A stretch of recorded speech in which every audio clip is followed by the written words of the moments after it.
Salut, moi c'est Sylvette, Siloum sur les réseaux sociaux, principalement sur Instagram et Ravelry. Merci beaucoup de me rejoindre pour partager ce moment ensemble. Merci à ceux qui reviennent et puis si jamais il y a de nouvelles personnes, je vous souhaite la bienvenue. Ça fait pas mal de temps, ça fait même plusieurs mois que j'ai pas tourné. J'ai pas tourné parce que la période a été compliquée pour tout le monde, bien sûr. Et de mon côté, j'étais en télétravail tout le temps et j'ai eu beaucoup de travail, donc pas beaucoup de temps pour tourner un podcast. Et puis, quand ça aurait été possible, bien mon petit chien Gold est tombé malade et il nous a quittés. Donc voilà, c'est encore un peu difficile. Mais évidemment, le spectacle continue, show must go on. Et puis la vie, c'est plein de contrastes, hein. Il y a les difficultés, puis il y a des super moments, et, évidemment et heureusement.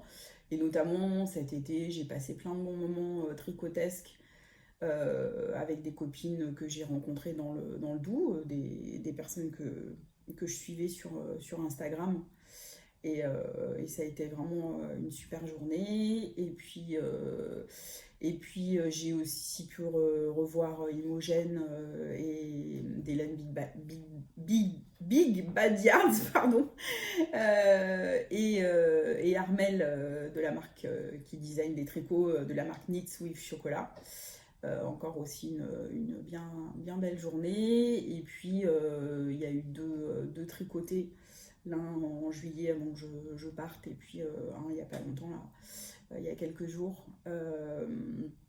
à Montparnasse, enfin Pasteur. Et donc bah voilà, ça m'a permis de revoir les tricopains et tricopines, et puis de faire des rencontres, et notamment la podcasteuse et Instagrammeuse Sim Hello. Et d'ailleurs, j'ai fait ma Cécile parce que je l'ai appelée Hello, parce que j'étais persuadée que, comme son podcast s'appelait Sim Hello, elle s'appelait Elodie, quoi. Et non, pas du tout, en fait, c'est Caro. Et elle le dit, m'a-t-elle dit, à chaque début de podcast, mais je crois que j'ai jamais fait attention, pourtant je les regarde. Donc, Hello, si tu nous regardes. euh, voilà, je te fais un bisou, c'était chouette de te rencontrer.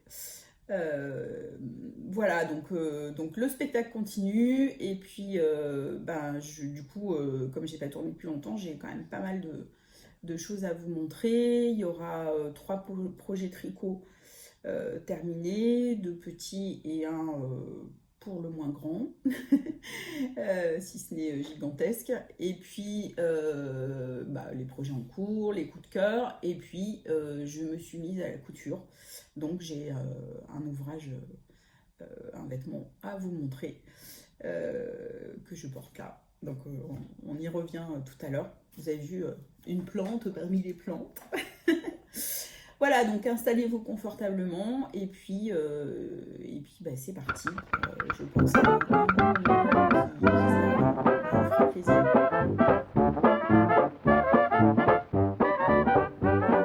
Alors, on va commencer par les projets terminés en tricot. Donc, je vais commencer par les petits projets. J'ai donc, comme je vous l'ai dit, trois projets. Tout d'abord, j'ai terminé un béret qui est inspiré du béret Rosic de Rose et Balle de Laine. Je dis inspiré parce qu'en fait, son modèle est en DK. Et moi, je voulais le faire. Je voulais absolument faire ce modèle. Je vous expliquerai pourquoi. Mais ma laine, la laine que je voulais utiliser était de la fingering. Donc cette laine qui est absolument... voilà, c'est plutôt ça la couleur, qui est absolument magnifique. C'est une laine que m'a offerte dans le cadre d'un swap Amy Sokonite, qu'elle a ramené du Japon. Et donc c'était un cône. Alors je savais pas trop, donc il n'y avait pas trop d'indications sur le poids de la laine. Du coup, ce que j'ai fait, c'est que j'ai coupé un grand morceau de quelques mètres, j'ai pesé, et j'ai fait une règle de 3. Voilà. Et donc du coup, j'ai pu comprendre que c'était de la fingering, parce que c'était pas évident, parce que comme elle était un petit peu épaisse, parce qu'elle est un peu fluffy. Du coup, c'était pas évident. Donc elle est vraiment très très jolie. Voilà, la couleur c'est ça. Il y a plein de des petits speckles orange et tout. C'est vraiment très joli. Donc je me suis fait ce béret. Donc j'ai recalculé en fait sur le patron en fonction de mon échantillon. Et donc j'ai refait le patron. Alors voilà, je voulais ce béret là parce que en fait je trouvais que ce qu'on appelle la galette, je crois, derrière, hein, c'est ça là. C'est pas mal hein, comme ça. Ouh, très saillant. Euh, donc ce qu'on appelle la galette derrière, en fait je trouvais qu'il y a beaucoup de modèles où ça tombe, mais vraiment beaucoup, elle est grande quoi. Et moi, je j'avais pas envie de ça et donc je trouvais qu'il se tenait bien. Alors évidemment j'avais conscience qu'en déca il se tient mieux qu'en fingering puisque c'est plus léger, ça tombe plus. Mais voilà, j'aime bien le tomber. Je me retourne, je sais pas si vous voyez quelque chose. De toute façon je vous mettrai des photos. J'aimais bien la manière dont c'était fini aussi en haut. Voilà, donc c'est un projet tout simple que je vous recommande. Le patron est très clair. Alors la particularité du patron, donc c'est en déca mais je vais passer, enfin ça fait des mois que je dois le faire, mais je vais le faire. Audrey de Rosé Ball de Laine, je vais lui passer mes petites notes pour le fingering, comme ça je crois qu'elle l'ajoutera au patron. Donc la particularité de son modèle, c'est qu'il y a une broderie dessus. J'ai hésité, mais en fait non, je l'aime bien comme ça. J'ai pas pour l'instant envie de faire la broderie, mais sachez-le parce que c'est quand même c'est joli, hein, j'aime beaucoup. Mais je sais pas, je l'aime bien comme ça. Je suis peut-être un peu feignante quoi, voilà. Et du coup, j'ai ça pour l'hiver et je l'enlève parce que j'ai chaud. Qu'est-ce que j'ai à vous dire? Alors oui, j'ai utilisé 40 grammes, je regarde mes notes.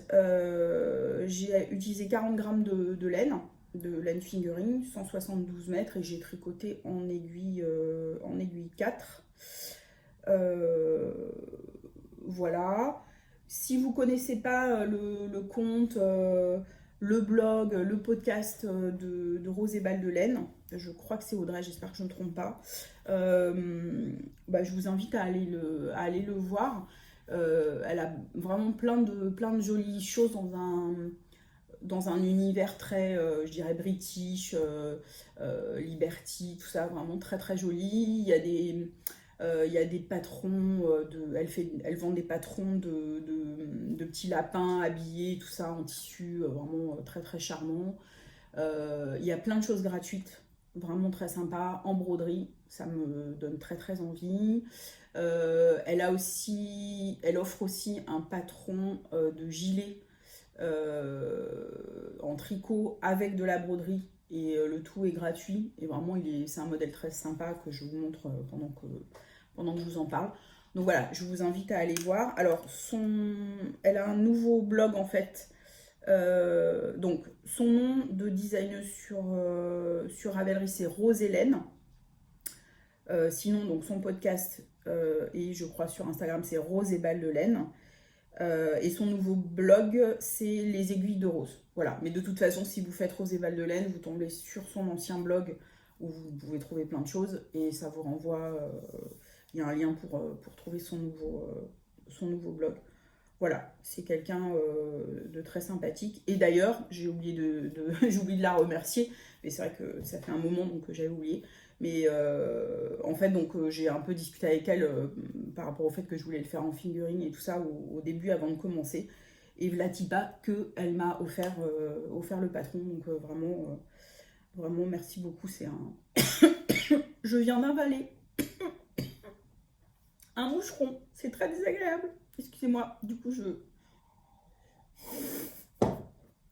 Pardon. C'est pas agréable. Voilà, j'en ai tout. Merci beaucoup, c'est vraiment sympa, je ne m'attendais pas et j'ai trouvé que c'était vraiment chouette. Voilà, mon deuxième projet terminé, ce sont des chaussettes. Ce sont les chaussettes Into the Woods de Melody Hoffman, que j'avais, pardon,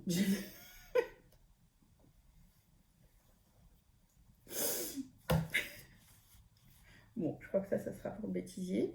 J'ai mon Ekinraft. Donc le projet suivant, ce sont des chaussettes. Ce sont les chaussettes Into the Woods de Melody Hoffman. Donc j'avais craqué sur ce modèle, pas seulement le modèle, mais la laine aussi. Donc je m'étais fait plaisir, parce que c'est la Mondim, la bien-aimée. Vous savez, c'est cette base... donc en fait la laine est de la Mondim, et elle a été teinte par la bien-aimée. Donc évidemment, c'est pas des chaussettes bon marché, mais vraiment, bon, moi je trouve ça absolument splendide. Et donc je me suis attelée à ces chaussettes. Alors, jusqu'à présent, j'avais déjà fait 3 paires de chaussettes, mais toujours de la même manière, c'est-à-dire j'avais fait depuis la pointe jusqu'en haut.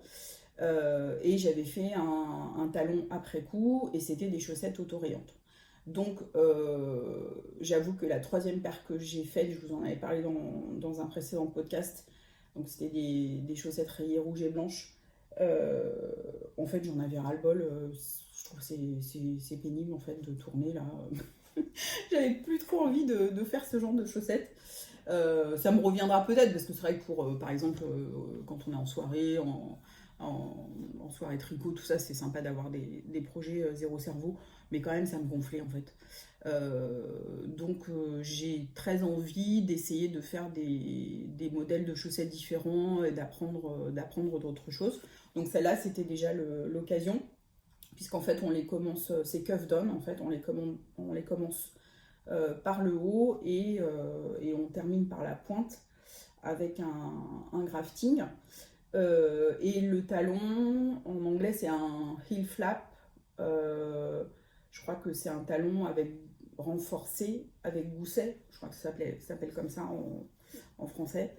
Donc le patron est en anglais, mais comme beaucoup de podcasteuses vous le disent, franchement, même si vous ne parlez pas anglais, allez-y, enfin essayez, parce que ça vous ouvre un champ de modèles et de possibilités qui est quand même hyper intéressant. C'est très facile, c'est très simple. En fait, une fois qu'on a goûté au patron en anglais, le français est, je trouve, moins adapté, tout de suite plus complexe. Même si faut quand même bien avouer que les designeuses enfin, les plus jeunes, plus contemporaines, maintenant, enfin, se calent un petit peu sur la façon d'écrire des patrons anglais. Mais bon, en tout cas, ça ouvre un champ de possibilités vraiment important. Et excusez-moi. Voilà, du coup, donc le patron est en anglais, mais n'hésitez pas à le faire. Il y a plein d'aides. Et puis voilà, on est là aussi dans la communauté pour s'aider. Donc si vous avez besoin de quoi que ce soit, il n'y a pas de problème. Donc, vous voyez, alors ce qui est intéressant, ce que j'ai trouvé intéressant dans ce modèle, c'est qu'à la fois il est simple, il n'est pas prise de tête, mais parce que le motif là, et une fois qu'on l'a fait 1 ou 2 fois, vraiment c'est très simple à faire.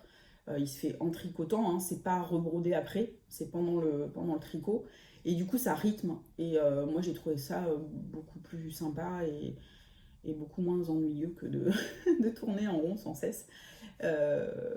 Voilà, donc j'ai appris, donc une fois qu'on a fait la tige pour la jambe, j'ai appris donc à faire ce talon.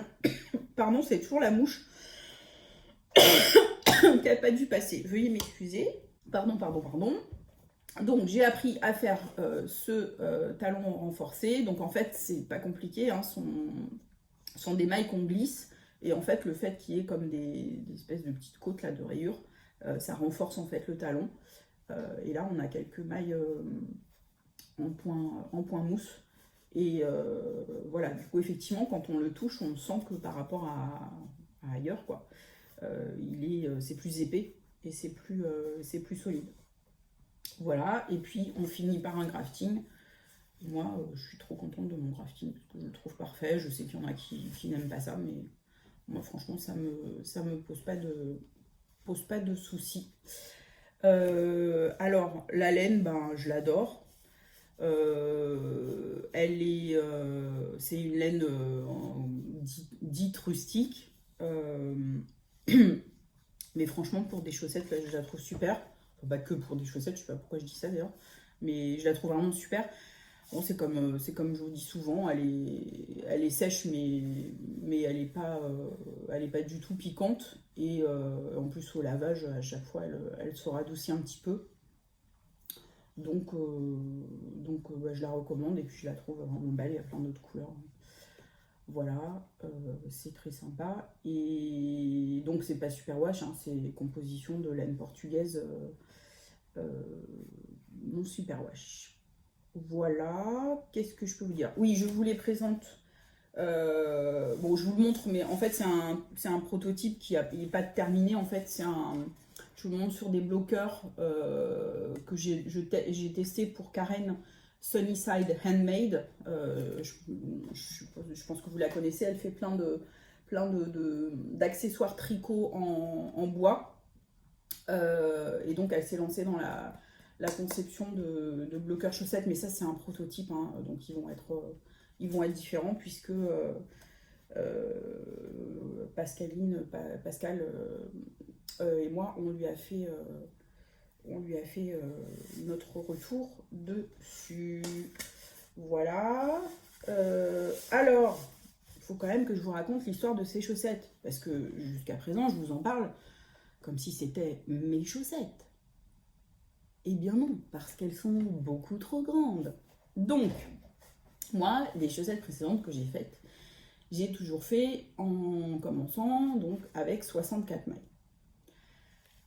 Ici. Donc, enfin, quand je dis en commençant, vous savez, en faisant des augmentations jusqu'à avoir 64 mailles pour la taille. Et donc, dans le modèle de Melody Hoffman, il y a deux tailles. Il y a la petite taille avec 56 mailles et la grande taille avec 64 mailles. Donc moi, je me suis dit, et elle a tricoté en 2,5. Donc évidemment, tout ce qui est chaussettes, je ne fais pas d'échantillon. C'est pas question, c'est comme les châles. Voilà, donc j'ai pas fait d'échantillon. Donc je me suis dit, bah, je vais faire comme je fais d'habitude, en 2,5, 64 mailles. Bah oui, sauf que c'est pas du tout la même laine, je pense, pas le même modèle, tout ça, enfin bref. Pas le même échantillon, bref. Et du coup, en tricotant, je m'en suis vraiment pas rendu compte. Même d'ailleurs, avant de les laver, en les mettant, ouais, j'ai trouvé un peu loose et tout, mais bon, je me suis dit, ça va. Mais bon, quand je les ai lavés, je me suis dit, ah oui, dis donc, c'est quand même vraiment très très lâche. Et mon cousin qui passait par là, et qui les reluquait depuis longtemps parce qu'il les trouvait très belles, était un soir à la maison quand je les ai finis et lavés, et s'est mis à les essayer. Bonjour la pression. Sauf que lui, bah elles lui vont parfaitement. Et tenez-vous bien, il chausse un 42, je crois, ou 43 même. Enfin, il est grand, il fait 1m90. Voilà. Donc quand même, gros fou rire, parce que ces chaussettes, bon bah d'ailleurs ça se voit hein, sur le bloqueur, qui est un bloqueur pour 37-38 pour ma taille. Voilà, il y a ça de différence. Donc, eh ben, ces chaussettes ne sont plus à moi, puisque évidemment, je les ai offertes à mon cousin, qui était vraiment très très content. Moi, beaucoup moins, parce que mes chaussettes adorées, bah, j'en ai pas. Et puis, il me reste pas assez de laine, parce que j'ai utilisé combien de laine? J'ai utilisé 75 grammes. Donc, bah, voilà, il reste... j'ai utilisé 2 tiers de la puff, donc il reste que 1 tiers. Donc, bon, je me referai ce modèle, je pense. Enfin, je suis sûre même. Mais tant pis, j'aurais pas la même laine. Je prendrai le reste, je ferai pour le talon et la pointe peut-être, et puis le reste dans une autre couleur. Voilà, donc l'histoire de ces chaussettes qui étaient pour moi au départ pour une taille 38 et qui aboutissent à quelqu'un qui fait du 42. Alors, bah, ne faites pas comme moi, soit vous faites un échantillon, soit ça vous gonfle comme moi pour des chaussettes.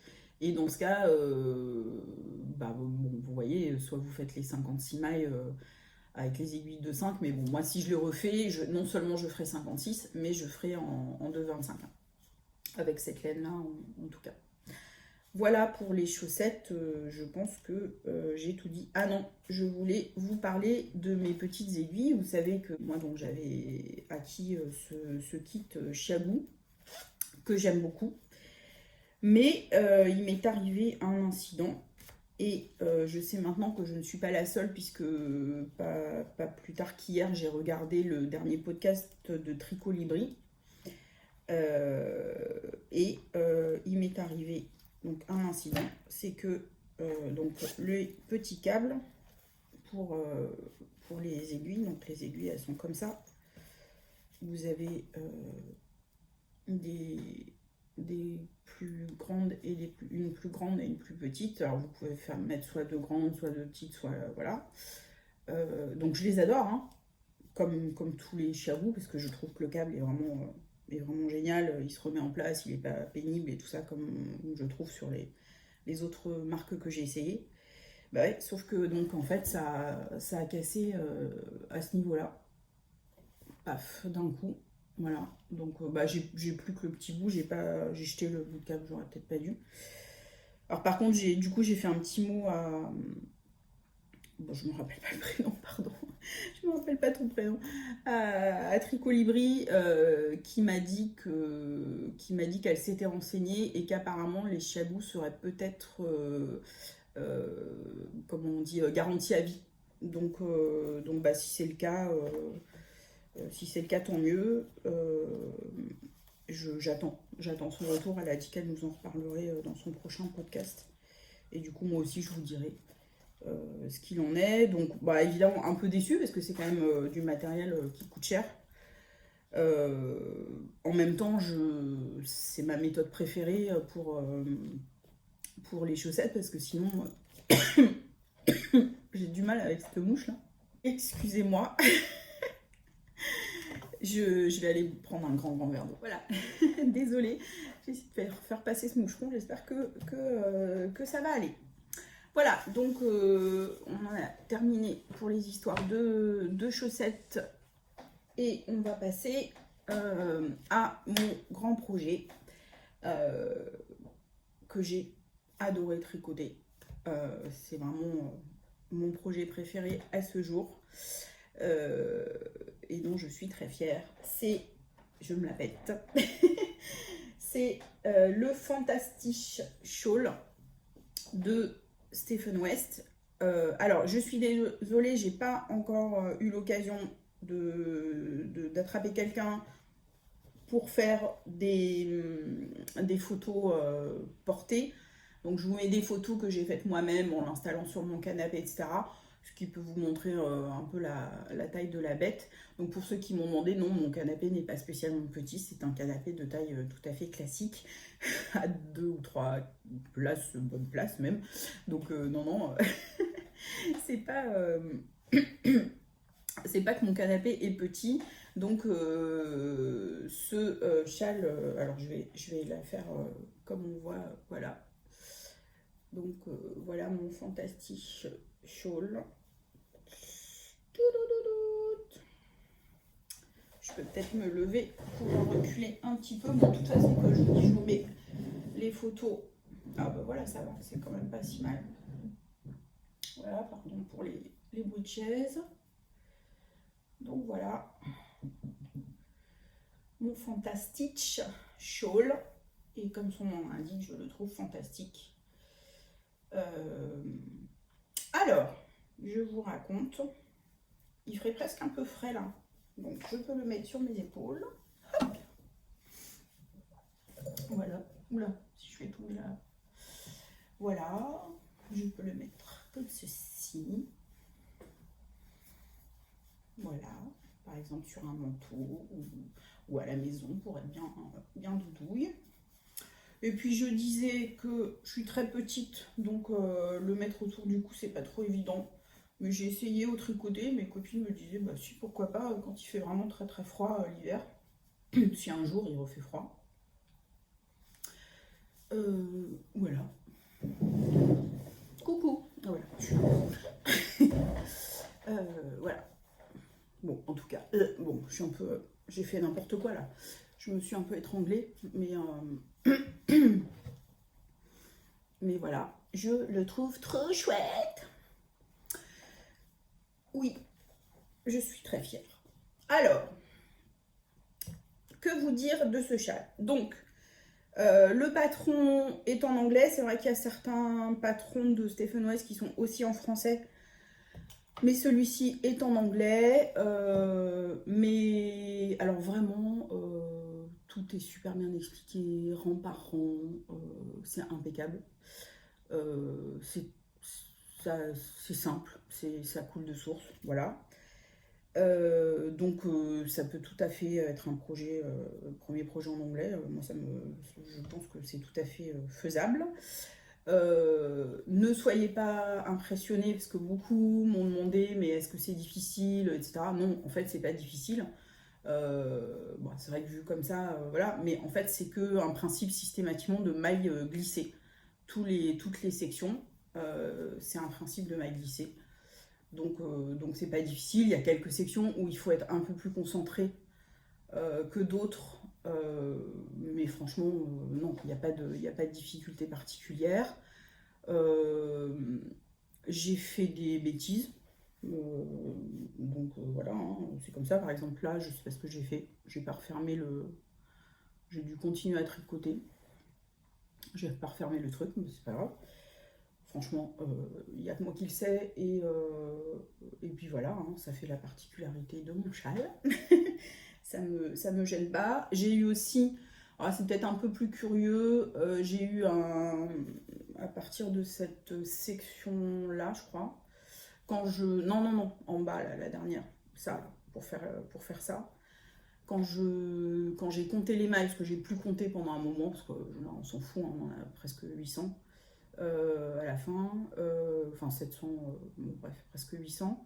Et quand j'ai compté les mailles, il m'en manquait 15, alors que les sections sont de 30.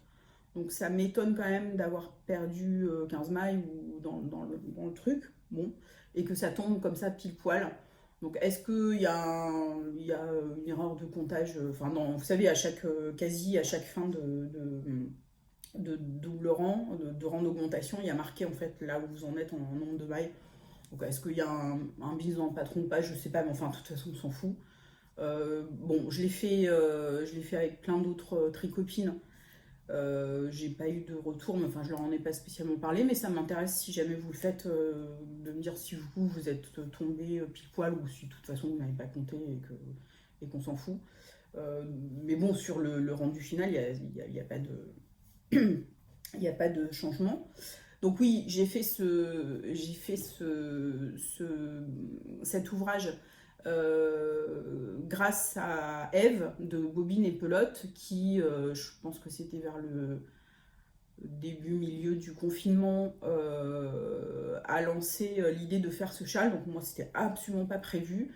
Mais comme ça fait longtemps que j'avais envie d'essayer de faire un châle de tricoter du Stephen West, voilà, sur un coup de tête, je suis partie. Et puis le fait d'être à plusieurs, tout ça, c'était sympa. Et du coup, elle avait ouvert un compte, enfin une petite discussion sur Instagram où on était quand même assez nombreuses. On est assez nombreuses à le tricoter. Donc ça a été sympa aussi. Ça a permis un petit peu pendant le confinement d'avoir des échanges sur le châle et autres. Et donc merci Eve, parce que vraiment je me serais pas lancée sans ton initiative et c'est trop sympa. Donc Eve, comme toujours, très inspirante. Voilà, alors donc on commence par un garter tab Caston, c'est ça? Voilà, enfin vous savez, on fait un petit carré en fait, et puis on retourne de 90 degrés, on replie des mailles, etc. Et hop, on part pour faire son châle. Donc on utilise toutes les couleurs dès les premières sections. En fait, une fois qu'on est arrivé ici, on a utilisé les 7 couleurs. Donc 7 couleurs, oui c'est pareil aussi, parce qu'il y a un grand modèle. Donc moi j'ai fait le grand modèle et il y a un petit modèle. Donc de toute façon j'ai vérifié, je crois. Il y a 7 couleurs pour chaque couleur. Donc je dis ça parce que je trouve que c'est bien, parce que si jamais vous doutez dans votre combinaison de couleurs, vous avez quand même une première idée de ce que ça donne une fois que vous êtes arrivé ici en fait. Et c'est ce qui m'est arrivé parce que j'avais pas choisi le violet. Au départ, j'avais choisi un bleu un peu électrique et ça me convenait pas. Donc du coup, j'ai recommencé en fait, une fois que j'avais inséré le bleu électrique. Enfin, je suis allée jusque-là, je crois. Et du coup, j'ai recommencé. Donc je trouve que c'est pas mal. Alors, pour comment j'ai choisi mes couleurs. En fait, j'ai choisi mes couleurs. J'avais cet écheveau là. Voilà, là on voit bien. Là, vous voyez bien les couleurs. J'avais cet écheveau qui est un écheveau de fingering single de la marque Olan, O-L-A-2-N, qui est une teinturière irlandaise que j'adorais. Et donc j'avais décidé que ça serait la couleur principale de ce châle. Et en fait, je suis partie de là et après j'ai sorti mes restes, des écheveaux solitaires que j'avais. Et voilà, petit à petit, j'ai fait ma combinaison de couleurs. Alors j'ai passé pas mal de temps avant de commencer sur mon choix de couleurs. Parce que ce que j'ai fait, c'est que j'ai regardé dans le patron à chaque fois quelle combinaison on avait. En fait, à chaque fois qu'il y avait deux couleurs ensemble. Donc, est-ce que moi, ce que j'avais choisi, ça allait bien? Donc voilà, j'ai agencé tout de manière à ce que moi je sois satisfaite du rendu et qu'il y ait un contraste comme je le souhaitais avec les couleurs que j'avais choisies. Voilà. Et puis à la fin, j'ai ajouté ce fluo que j'avais pour donner un peu de peps, mais donc j'ai bien fait attention que cette couleur fluo, ça soit uniquement sur des petites parties de transition en fait, de juste quelques rangs. Alors, donc comme je vous l'ai dit, les laines, donc ça c'est la laine Olan, donc que j'ai adoré tricoter. Euh, Surtout la couleur quoi, enfin vraiment il y a un nombre de speckles et c'est vraiment fait de manière vraiment très délicate et raffinée avec des petits speckles de toutes les couleurs, donc c'est vraiment agréable je trouve quand on tricote de voir apparaître les couleurs, donc vraiment une laine que j'ai beaucoup aimé. Ensuite attendez, je remets mes lunettes. Ensuite je vais essayer d'aller les chercher là où il y en a un peu plus. Ensuite, il y a eu un nude qui est là.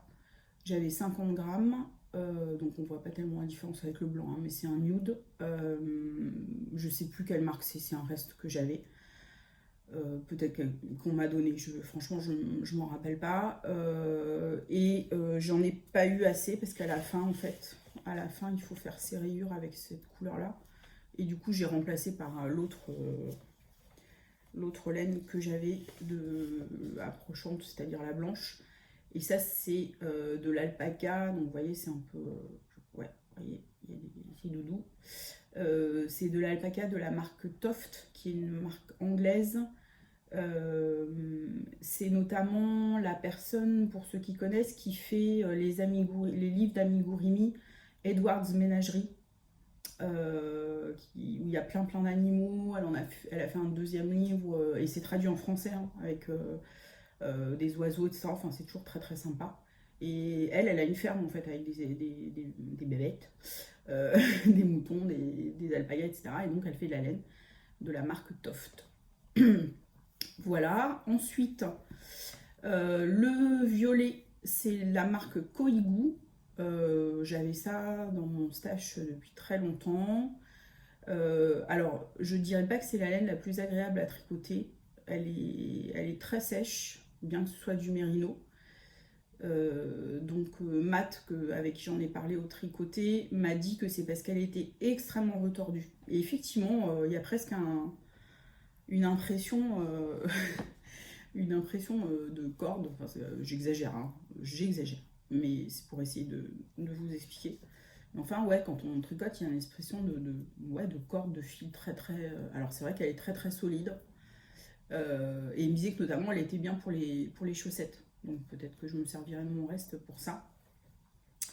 Mais elle n'est pas archi agréable à tricoter. Puis, ça fait un rendu, vous voyez, ça fait un rendu très... qui est pas resserré en fait, qui est très aéré, un peu rêche. Vous voyez, pourtant j'aime bien les laines rustiques et tout, mais là, je sais pas, on s'attend pas à ça. Non, mais c'est même pas pareil. Je sais pas. Les laines rustiques, c'est gonflant souvent après. Mais là, ça gonfle pas. Non, ça m'a pas trop plu. Voilà. Ensuite, on a cette laine à speckle qu'en fait j'avais acheté avec le fluo. Attendez, je vous montre mal, pardon. Donc, j'avais acheté avec le fluo cette laine à speckle pour faire un combo. Alors, au départ, je voulais faire un châle avec ces deux couleurs, et puis je ne l'ai pas fait. Chez Les Petits Points Parisiens. Donc, super, très, très agréable à tricoter, vraiment très chouette. Et pareil, bon, les laines à speckle, ça c'est Candy Crush, la couleur. Et ça, je sais plus. Mais de toute façon, vous verrez tout sur mon Ravelry. Donc avant de vous dire ça, je termine. Et la dernière couleur que j'ai utilisée, c'est cette couleur-là, le vert forêt de Imogen Big Bad Yarns, qui est un vert qu'elle m'a offert. Parce qu'elle avait fait un post et elle avait dit quelle couleur vous aimeriez que je teigne, etc. Et je lui avais dit un vert très profond qui me rappellerait les forêts de sapin. Et donc elle avait fait ça, et comme elle était venue chez moi, elle m'avait offert en cadeau 2 écheveaux comme ça. Donc il y a marqué QV spécial Sylvette sur l'étiquette. C'est super chouette. Et sa laine est hyper douce, très agréable à tricoter, vraiment génial. Et j'avais un peu peur au blocage, notamment de celle-ci parce qu'elle est foncée. Je me disais au moment de le laver, j'espère que aucune laine ne va déteindre sur les autres. Eh bien non. Et notamment donc la laine de Dimo n'a pas du tout déteint. Donc voilà, c'est un signe de un signe de grande qualité. Le fluo non plus n'a pas déteint. Donc les parties claires sont restées impeccables. Donc je suis très contente. Alors je vous disais que si vous avez envie de faire ce châle, je voulais vous dire que en fait les métrages qui sont dans le patron, moi ça correspond pas en fait. Je sais plus, j'avais un papier, mais enfin grosso modo il y en a où il y a marqué plus de métrage et moi j'en ai utilisé moins, et inversement.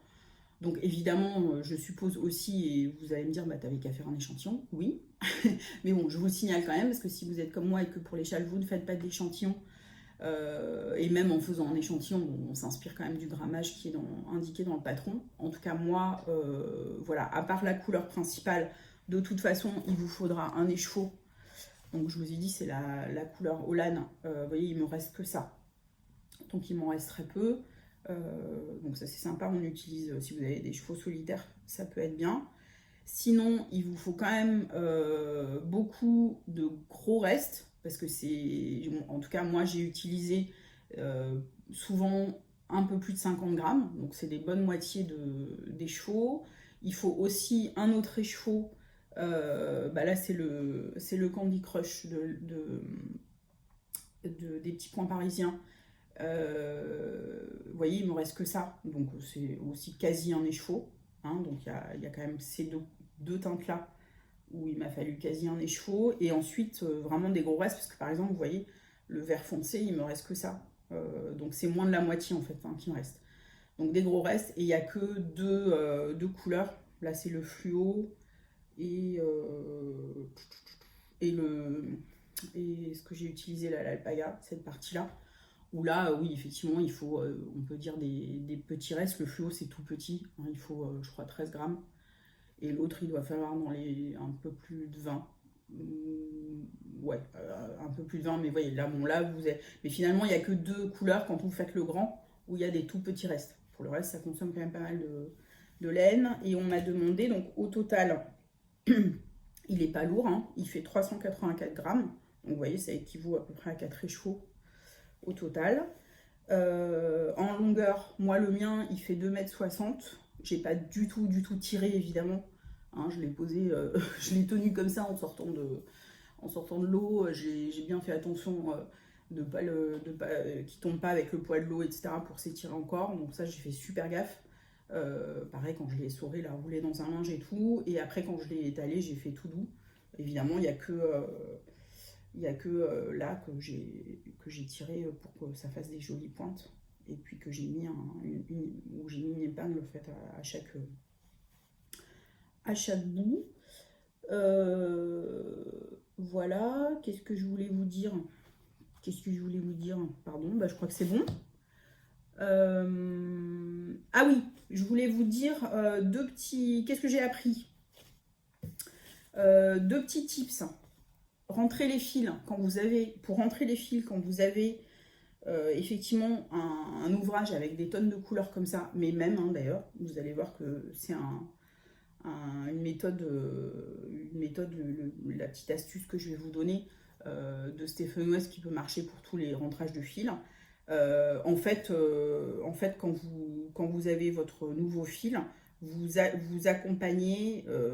Non, je vais reprendre, soyons clairs.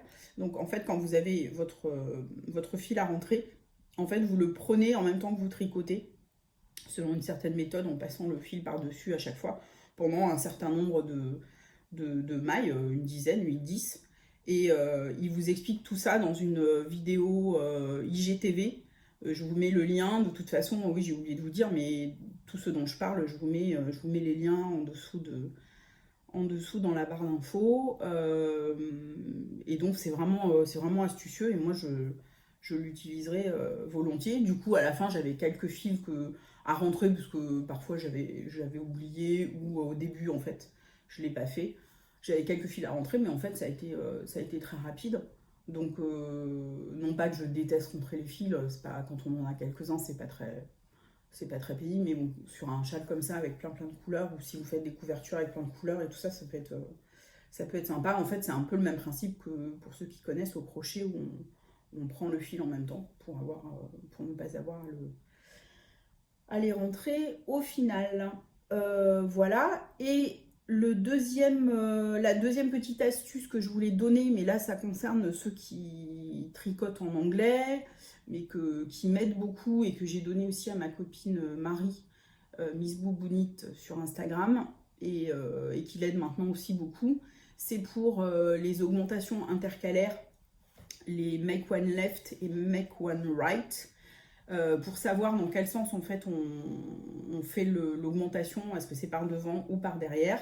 Toujours une astuce de Stephen West que je connais depuis très longtemps, je sais même plus, j'avais dû l'entendre en parler, je ne sais plus où. Lui, il a un moyen mémotechnique en fait pour se rappeler. Donc pour les make one left, il dit I left the front door open. Donc je m'excuse pour ceux qui parlent pas anglais, c'est la petite minute en anglais. Mais donc dans la phrase, il y a left, donc gauche, the front door, la porte d'entrée de devant. Donc on sait qu'en fait, quand on fait une augmentation intercalaire gauche, on prend le fil par devant. Et pour make one right, I'll be right back, I will be right back. Donc right, donc on sait qu'on parle de la droite, et back, on sait qu'on prend par derrière. Ça veut dire, je vous traduis, mais bon, ça vous aidera pas parce que ça marche pas si on fait la traduction pour le moyen mémotechnique. Donc il faudrait trouver des phrases comme ça, d'ailleurs, avis à la population. Donc cette phrase, ça veut dire je reviens de suite, mais en fait dans la phrase en anglais, il y a le mot droit, donc augmentation intercalaire droite, et le mot arrière, back. Donc en fait on sait qu'on prend le fil par arrière. Et moi ça me sert tout le temps, et du coup j'ai plus à regarder, et ça devient un peu systématique maintenant. Donc encore une astuce de Stephen West, il a toujours des trucs super chouettes. Donc je vous la passe. Si vous n'avez rien compris, vous me demandez, je vous réexplique par écrit. Peut-être ça sera plus simple. Voilà. Je ne sais pas si j'ai été claire. Voilà, donc mon super doudou. Merci encore Eve pour l'initiative et m'avoir permis de faire ce châle. Je vous le recommande, franchement, et c'est pas le dernier patron de Stephen West que je vais faire parce que j'ai trouvé ça trop bien.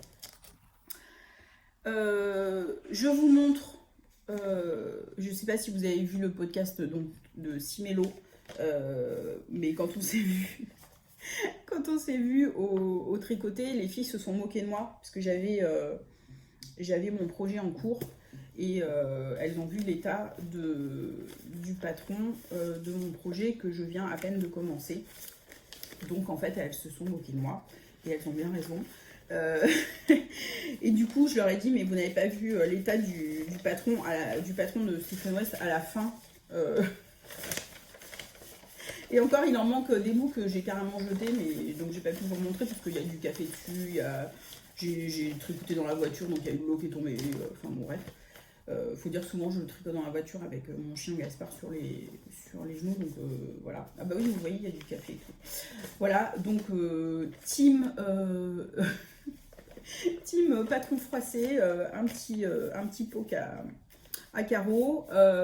Et figurez-vous que donc on parle de ça cette semaine et Caro en a reparlé de la team patron froissé dans son podcast. Et ensuite, je regarde le podcast de Cécile, Que font mes mains.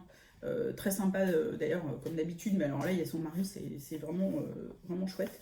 C'est rigolo comme tout. Et Vlatipa, qu'elle parle de je sais plus quelle marque, mais bon, allez regarder son podcast. À qui elle a conseillé en fait, qui lui a demandé en fait, mais quel ustensile quel accessoire pour les tricoteuses je pourrais faire. Et visiblement, je suis pas toute seule à avoir des patrons dans un état pourri à la fin, ou voire au début du projet, parce que elle a dit bah ça serait bien d'avoir un système pour protéger nos patrons. Et donc allez voir, donc visiblement maintenant ça existe, c'est une espèce de petite trousse et puis vous la dépliez comme un parchemin un petit peu et il y a votre patron à l'intérieur. Mais bon, je suis pas sûre que moi ça me dérange tant que ça de faire partie de la team patron froissé. Voilà, et ben c'est la transition toute faite pour parler des projets tricot en cours. Et donc, mon projet tricot en cours que j'ai commencé après avoir fini le châle de Stephen West, c'est un top qui mettra beaucoup moins de temps, je pense, à être tricoté. C'est le top Sol de Jacqueline Cieslak, je ne sais pas comment on dit, je m'excuse, si vous savez, vous me dites. Donc c'est un top tout simple, avec un V très profond et une jolie broderie sur le côté. L'idée, c'est plus un petit peu moi je le vois un peu plus comme un ornement qu'un vêtement, hein, parce que ça couvre pas beaucoup. Mais vraiment, j'aime bien la façon dont elle le porte comme ça sur un caraco. Team Caraco. Ça, c'est une grosse private joke pour ceux qui ont vu mes podcasts précédents. Donc, un caraco ou débardeur pour les plus jeunes. Mais c'est pas pareil, je le redis, pardon. Ou même sur une robe, voilà, je pense que ça peut être sympa. J'ai regardé un petit peu sur quoi ça se portait, comment les gens le portaient, et je trouve ça vraiment joli. Alors, je le fais dans les laines, encore une fois offerte par Imogène, Big Bad Yarns, dans un coloris qui est absolument magnifique. Voilà, là vous l'avez, il est brillant, c'est entre le miel et le caramel, moi j'ai envie de le manger. Et il est vraiment très très beau. Le coloris, voilà, j'ai pas préparé un truc, veuillez m'excuser. Donc c'est sans sa base Kubrick Fingering Superwash et le coloris c'est Méliès. Je sais pas si vous voyez à l'envers. Enfin bon, bref, le coloris c'est Méliès. Donc les Big Bad Yarns, toujours pareil, hyper doux, agréable, tout ça. Bon, mais enfin c'est un projet en cours, je vous en parlerai. Vous voyez, j'en ai pas encore fait beaucoup, mais la dentelle promet d'être bien jolie. Voilà. Mais je vous en parlerai de manière plus approfondie quand il sera terminé. Et je vous le montre dans un sac à projet que je viens de recevoir en cadeau de Eve, qui m'a envoyé ça pour mon anniversaire Et pour ma petite peine suite à la perte de mon loulou, c'est un sac dont elle parle dans un de ses derniers podcasts, qu'elle a fait sur la base d'un patron de Sofiana Sautricot, et que je trouve alors vraiment super. Donc vous voyez, il tient debout, et ça c'est vraiment sympa. Donc vous l'ouvrez comme ça, après vous pouvez le mettre comme ça, le poser. Voilà, ça fait une grande pochette. Il y a une pochette à l'intérieur. Donc franchement, n'hésitez pas. Je crois qu'il y a un petit modèle et un grand modèle. Voilà, très joli. Et donc là, les pochettes où je peux mettre mon patron pour qu'il se froisse comme il se doit. Voilà. Un projet moyennement en cours, hein, parce que j'ai à peine commencé, puis j'ai arrêté parce qu'il faisait chaud. C'est le châle qui était dans la box surprise de l'écheveau solidaire. Donc toujours pareil, les box de l'écheveau, moi je suis une grande fan, parce que c'est toujours... il y a toujours des choses super jolies. Donc là, une grande pochette dans un coton, c'est tout doux en fait. Et avec une super jolie illustration, donc avec le châle. Donc il y avait le patron de ce châle que vous pouvez évidemment récupérer. Donc c'est le châle Ursa Major, donc qui a été designé par Lily The Banyan Tree. Donc c'est un châle vraiment extrêmement simple. Et l'idée en fait c'est d'utiliser cette laine qui était donc dans la box, qui est une laine bouclette. Et c'est trop super joli, trop doudou. Mais donc comme je vous dis, j'ai arrêté de tricoter parce qu'en ce moment je trouve qu'il fait un peu trop chaud. La couleur est super belle. Donc il y avait ça en fait dans la box. Avec ça pour faire les petits pompons. Très beau. Voilà. Il y avait d'autres trucs dans la box. J'ai un trou. Mais enfin, voilà. Toujours chouette. Voilà, j'adore cette pochette. Voilà pour les projets tricot en cours. À venir, un nouveau châle que je vais tricoter en compagnie de Eve. Enfin, c'est-à-dire que je vais courir derrière, hein, parce que je pense qu'elle l'aura terminé quand moi j'en serai à avoir fait ça, hein, je pense. Mais ça, c'est pas grave, on s'en fout. Slow life. C'est le châle Aura de Kathleen Hunter. Et donc, j'ai choisi mon combo hier.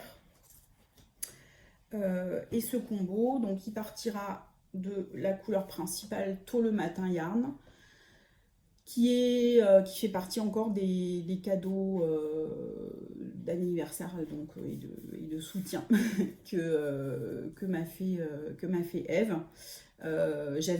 J'ai un grand stash, mais je n'avais pas de laine de Tôt le matin yarn, donc je suis super contente. Les couleurs sont très belles. Donc j'ai décidé que ça serait la couleur principale du châle, auquel j'adjoins ce gris qui est un écheveau de la bien-aimée, et puis deux restes. Voilà.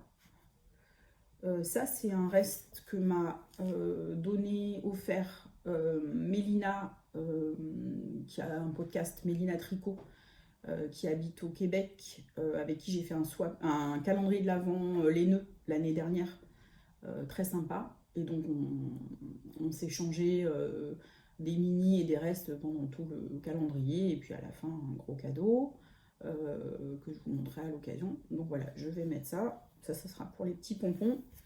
Et puis ça pour la transition. Voilà, comme ça j'utilise des restes et puis j'utilise des écheveaux solitaires et mon cadeau surtout.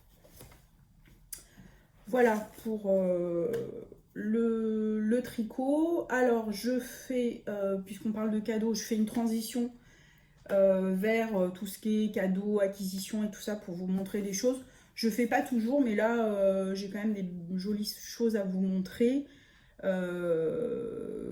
qu'on m'a offertes ou que j'ai acheté. Donc alors excusez-moi Excusez-moi, je regarde ce que je vais vous montrer. Alors, puisqu'on est dans les cadeaux, je vous montre un petit cadeau que m'a fait Amandine Tricot. C'est une mignonnerie absolue, c'est beaucoup trop joli. Que j'ai accroché à ma pochette, c'est ma pochette d'ustensile tricot. Voilà. Oui, c'est trop mignon, j'adore. Merci beaucoup Amandine, c'est chouette. Je vous montre le cadeau que je viens de recevoir d'Angélique, que j'ai vu donc cette semaine et qui m'avait fait ça pour mon anniversaire. Voilà, un petit loup qui vient s'ajouter au petit éléphant qu'elle m'avait déjà fait. C'est mes deux animaux totems. C'est trop mignon. Elle est experte en... Alors ça, c'est un support, en fait. Elle est experte en amigurumi. Vous voyez, vous mettez ça comme ça. Hop. Et ça tient debout. C'est trop bien. Hein. Il est beau. Hein. Il est vraiment très, très, très beau. Voilà. Les petites moufles s'en vont. Enfin, c'est vraiment trop bien. Elle m'a dit... Ah oui, elle m'a dit qu'il s'appelait Harry Wolf et qu'il vient du livre Friends of Picapo.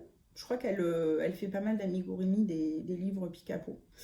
Et elle m'a dit aussi que c'était avec des laines Shipgees, du coton. Shipgees, pardon.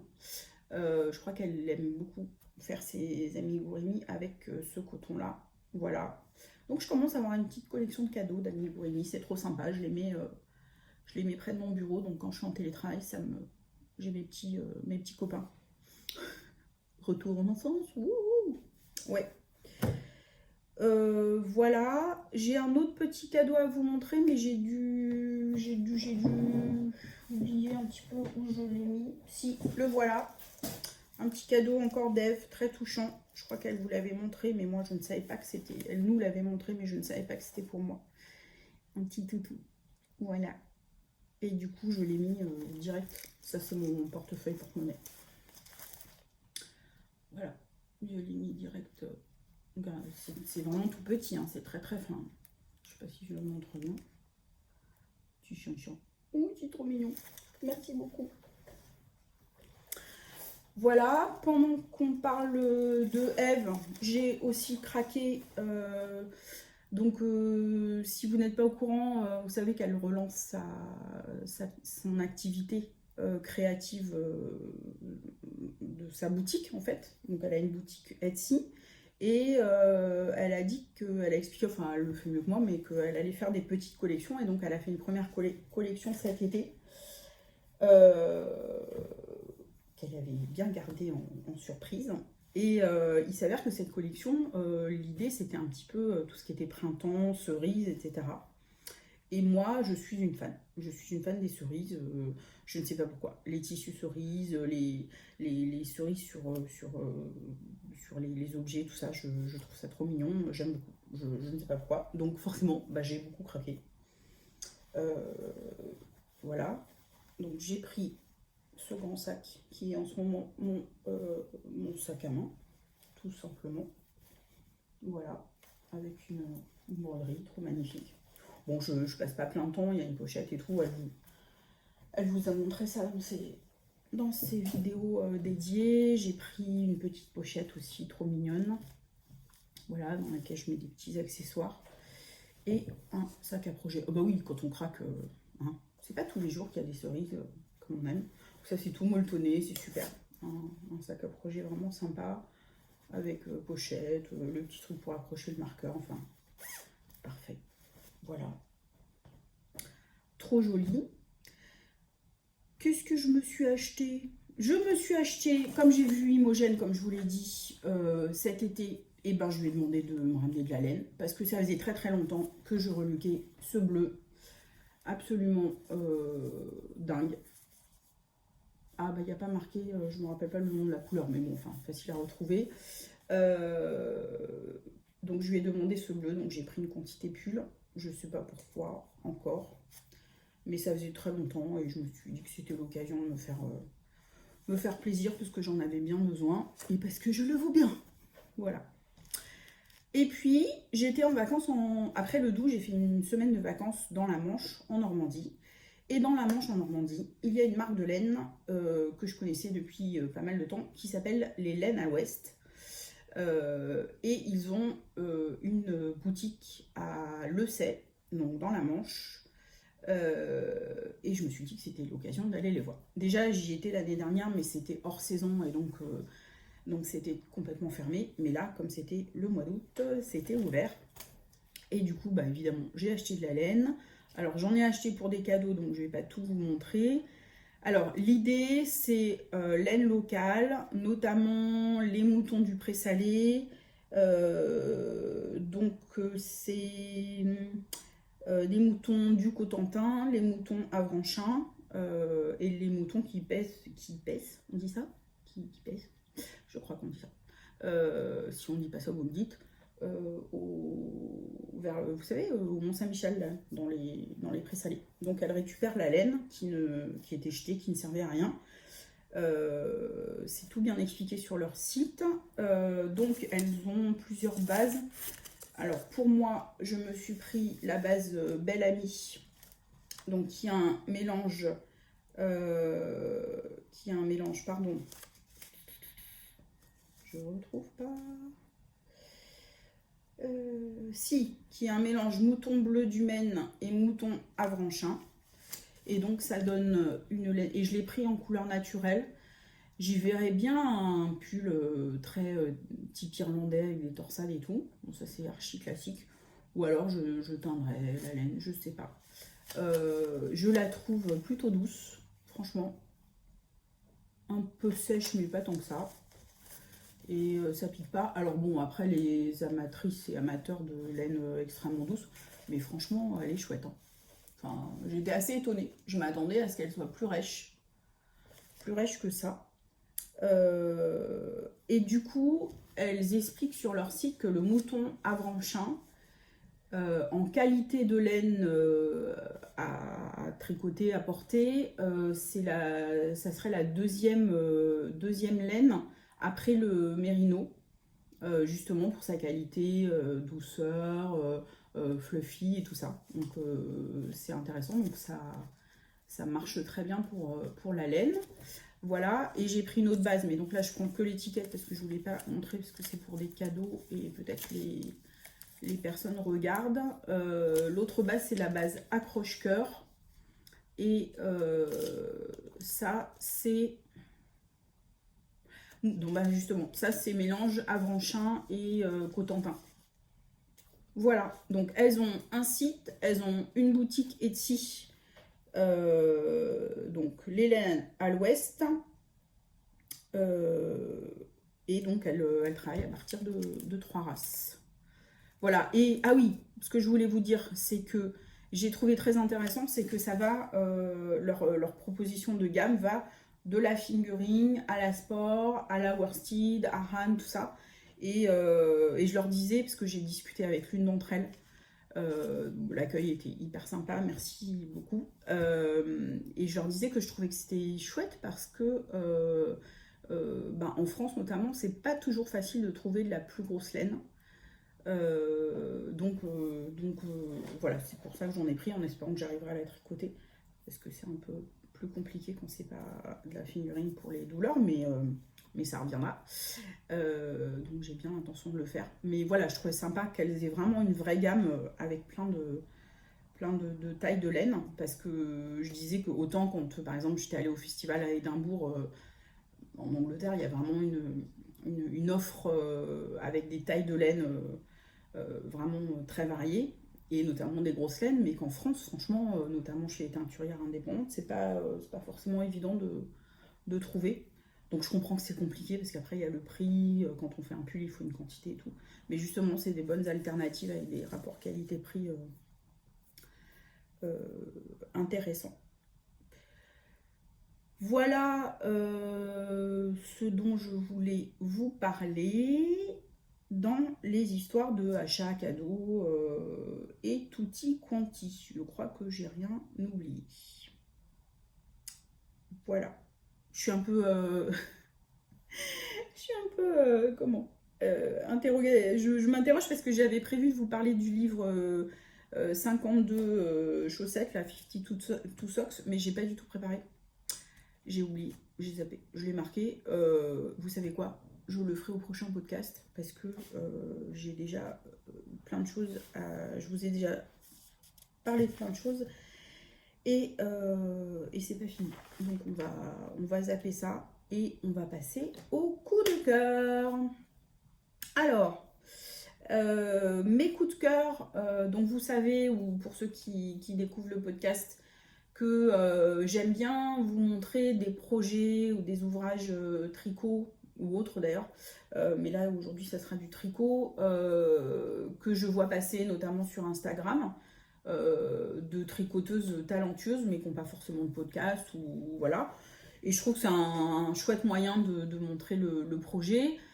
Souvent aussi parce que je peux apprécier le projet, mais que je trouve qu'elles ont, à mon goût, vraiment trouvé la laine qui va bien, que les photos sont chouettes, le rendu est impeccable et tout. Voilà, enfin bon, des petits coups de cœur comme ça que j'ai eu. Donc le premier coup de cœur que je vous propose, c'est le polo, le pull tricoté par Maureen, qui est Chi avec 3 i sur Instagram. Et c'est le truc beau de Mélina, In the Panda's World, que je trouve vraiment très très sympa. Et je trouve qu'elle a fait vraiment dans une laine qui est une laine un fade de Arco Iris Yarn, que je trouve vraiment très très beau, et il lui va vraiment bien, le tombé est chouette. Et voilà, c'est aussi l'occasion de parler des patrons de Mélina. Alors c'est vrai que j'en ai pour l'instant jamais tricoté, mais j'aimerais bien le faire, et de toute façon, même si je ne l'ai pas encore fait, j'admire beaucoup son travail. Et puis aller sur le compte de Chi, parce qu'elle a plein de beaux projets. Elle a fait aussi le dernier truc, je sais pas quoi, je sais plus le nom, qui est un petit débardeur vraiment très, très joli aussi. Donc un compte à découvrir si vous ne le connaissez pas. Et puis, je voulais aussi vous parler de 2 autres projets de Leïla, qui est Cookies la guerrière sur Instagram. Alors là, ce ne sont pas des projets de saison, ce sont des projets pour préparer l'hiver. Ce sont des mitaines, parce elle a vraiment fait 2 modèles de mitaines que j'aime beaucoup. J'en ai pas encore fait, et ça me titille. Donc je vous présente ces deux paires de mitaines, les mitaines Onagre de Yarnflex, que je trouve aussi très très jolies, et les mitaines Songbird, que j'adore, de Erika Eusser. Et si vous ne connaissez pas cette designeuse, Erika Eusser, elle fait que des mitaines, et aussi des fingerless, sans doigts là, avec à chaque fois des modèles vraiment des trucs très très jolis. Ça donne très envie. Voilà. Et Leïla, pareil, un compte à découvrir au cas où vous ne le connaîtriez pas. Et Leïla, elle fait aussi, elle organise plein de cales, elle fait plein de choses.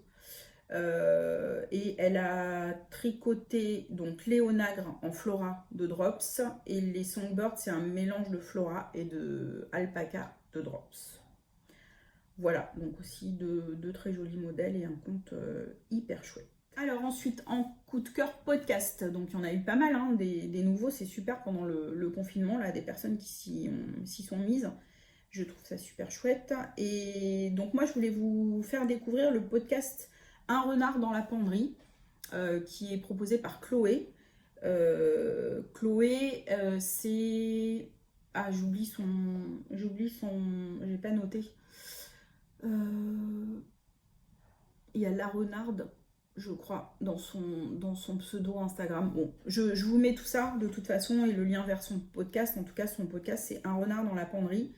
Et elle parle de couture et de tricot. Donc pour l'instant, elle a un épisode. Moi, j'attends le prochain avec plaisir. Oui, enfin avec plaisir, avec impatience. C'est ça que je voulais dire. Pardon. Donc couture et tricot. Vraiment des très jolies choses. C'est très délicat, c'est très raffiné. J'aime beaucoup, je vous recommande. Voilà, et puis je voulais vous parler d'un podcast canadien et j'ai aussi oublié de noter. Elle en est à son 2e épisode. Enfin, il y a 3 vidéos parce qu'il y a aussi une vidéo sur une présentation de designeuse noire. Et voilà, ce podcast, pardon, c'est le podcast qui s'appelle À l'envers ou Maille à l'envers. Bon, je vous l'indique, excusez-moi. Donc, bon, je suis très fan des podcasts québécois et celui-ci est un nouveau encore qui est vraiment très sympa à découvrir. Pendant qu'on parle de podcasts québécois, je voulais vous dire que je vais faire le tag tricot qui est proposé par Germaine et Bernadette Tricotte. Mais je voulais pas revenir directement en ayant fait le tag, je voulais vous faire un podcast avant, comme ça faisait un moment que j'étais pas venue ici. Donc dans pas longtemps, je pense, je répondrai au tag tricot.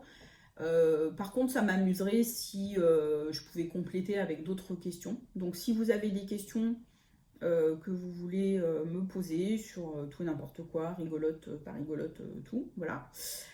Des trucs de curiosité, et ben sur moi-même personnellement toute seule, n'hésitez pas à mettre vos questions là. Pardon, j'ai m'excuse, ça a tremblé. Encore le mal de mer. N'hésitez pas à mettre vos questions en dessous dans les messages et j'y répondrai dans le tag tricot, et puis je ferai aussi un petit appel sur Insta pour voir si vous avez des questions à me poser. Voilà, donc c'est fini pour la partie tricot et on va passer à une nouvelle rubrique qui est la partie couture, parce que eh bien, je me suis lancée dans la couture et c'est ce que je porte. Et c'est ma robe Mana. Donc là, vous ne voyez pas, mais je vous mets une petite vidéo que j'ai fait tourner à mon cousin pendant les vacances. J'ai la chaise qui colle aux cuisses. Excusez-moi, j'essaie de vous la montrer, mais j'aurais pas assez de recul pour vous la montrer en entier. Et voilà, c'est ma première cousette vêtements de toute ma vie. Et j'avoue que je suis enchantée et que j'ai super envie maintenant de me faire plein de vêtements, parce que j'ai adoré. C'est vraiment un plaisir particulier, voilà, de se coudre un vêtement et que ça aille, et d'être bien dedans et tout ça. Donc voilà, c'est la robe Mana de chez Machine Pattern, alors, que j'avais acheté il y a longtemps, parce que ça fait quand même longtemps que je me dis que je voulais me mettre à la couture. Mais j'avais pas passé le pas, donc je l'ai fait dernièrement.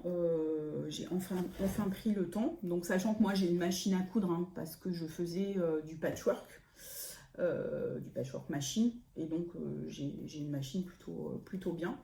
Et donc je m'étais dit que si je faisais un premier projet, ça serait cette robe, parce que déjà, il y a des grandes tailles.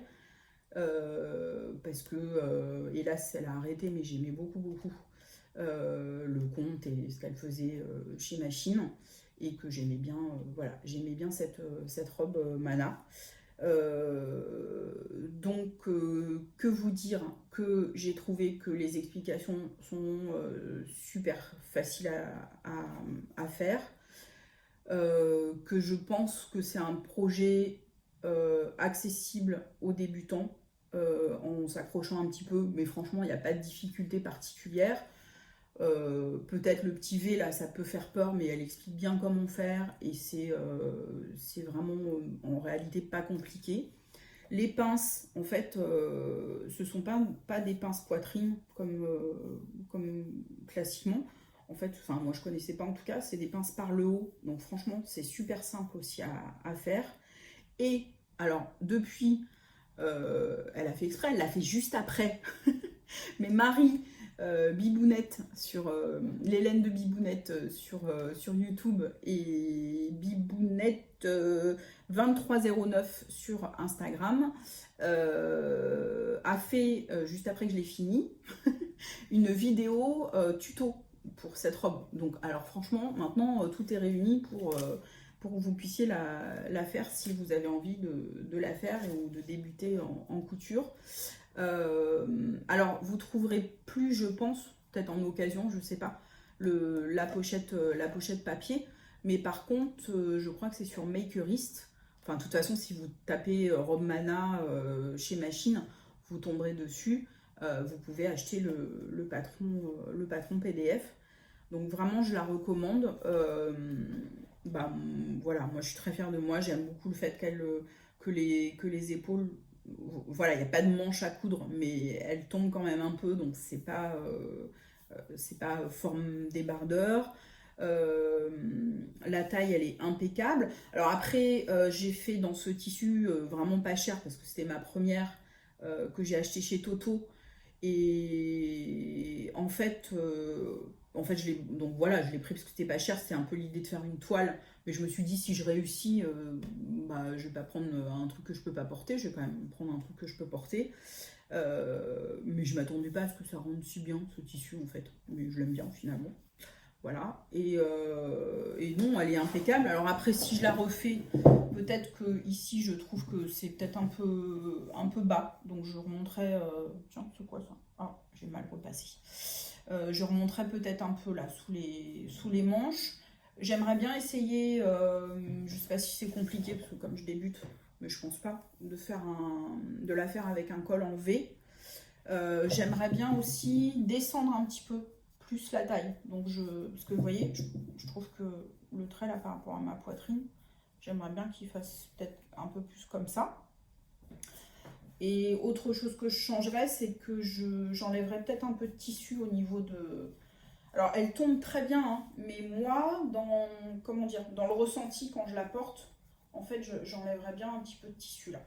Voilà. Et du coup, j'en discutais avec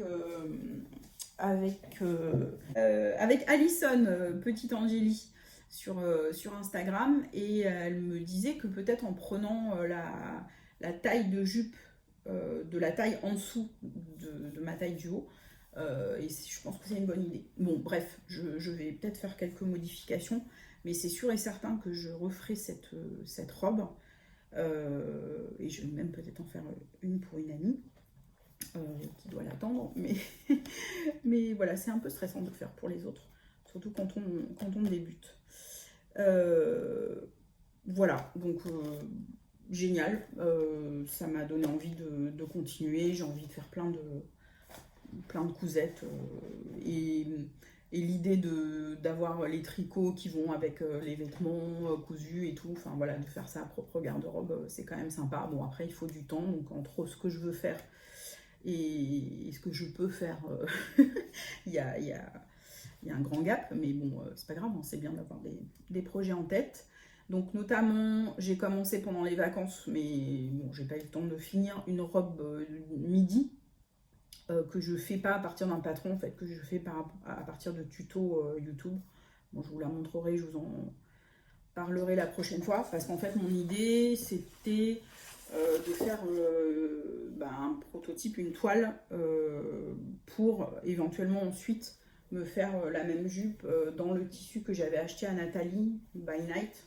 Vous savez qu'elle teint des laines, mais elle fait aussi des tissus éco-print où elle imprime des plantes. Je lui avais acheté ça au CSF ou l'AEF, je ne sais jamais, enfin à Versailles, à Porte de Versailles. Au bar des expos, à la porte de Versailles, voilà, on va y arriver. Mais en fait, j'aurais pas assez de tissu avec le tissu de Nathalie pour le modèle de jupe que j'ai choisi. Mais bon, c'est pas grave. Donc, je finis la robe midi et puis après, la jupe midi, pardon, en prototype. Et puis, bon, pareil, hein, je dis prototype, mais j'ai pris un tissu que je peux porter parce que si je réussis, j'aime autant que j'ai pas fait tout ce travail pour rien. Voilà. Et puis là, je vais réfléchir. Je vais voir ce que je peux faire avec. Voilà, donc des projets plein la tête. J'ai repris aussi la broderie. Le patchwork, ça me retitille, alors que ça faisait des années. Voilà, mais je vous montrerai d'ailleurs la prochaine fois mes patchworks. Ça fait longtemps que j'en parle, mais je le ferai. Et puis voilà, plein plein de choses. Bah, je crois que j'ai fait le tour. Je sais pas combien de temps j'ai parlé, mais je pense que j'ai dû parler un bon moment. J'espère que ça vous a plu. Donc je vous revois pour un tag tricot dans pas longtemps. N'hésitez pas à me mettre des petits commentaires, des petits pouces en haut et tout ça si ça vous a plu. Et puis, ah oui, alors comme maintenant je fais des rubriques différentes, je vous mettrai les temps. Enfin, j'aurai peut-être pas de la couture ou quoi à chaque fois, hein, mais si jamais, voilà, je vais vous mettre les temps en fait.